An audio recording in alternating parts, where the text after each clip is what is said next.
kadib ciladii qaadatay muddo saacada ah ee baraha bulshada ay ku xiriiraan gaar ahaan Facebook, Instagram iyo sidoo kale WhatsApp ayaa bulshada ku nool guud ahaan dunida waxa ay ku yeelatay saameyn aad u weyn kuwaas oo ku wada xiriiri jiray barahan oo cilada ay ku timid. Cilada Facebook, WhatsApp iyo sidoo kale Instagram ayaa la sheegay in ay tahay mid guud ahaan dadka oo idil ay wada dareemeen. Laakiin shacabka ku nool magaalada Jowhar ee caasimadda Hirshabelle ayaa iyaga qaarkood waxa ay ka hadleen sida ay u saameysay oo ku aadan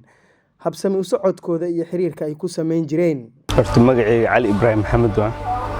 Facebook xalay maqnaashiis culays badan ay isku xirnaashaha dadkii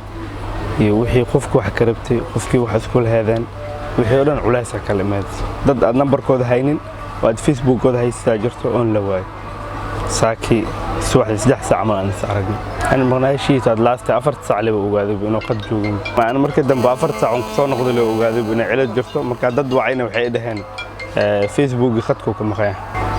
علة اسود دين حتى أحمق سكر ذكرنا واحد ليه نوع أي فرصة علة هيستي أودو كم مقنع ما نخوفك شغلي سنة مقنعته من جعله نور تمجي عبد الله عبد الكريم واي نو ساميت الفيسبوك حالي ورتو حيد بروبلم أدوين وأنا براه برشة مش أقوم بسنة الاستعماله والله كل يعني جواب مرة قال أنا أركب كوسك على ذيسن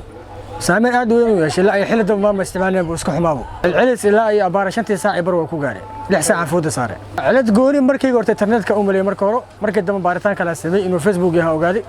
مركو حاسة وحبال المدينة هلا هي أمانة سكويا وحنو عاساس دائما أنا والله كان كدونا ما أقدر منبو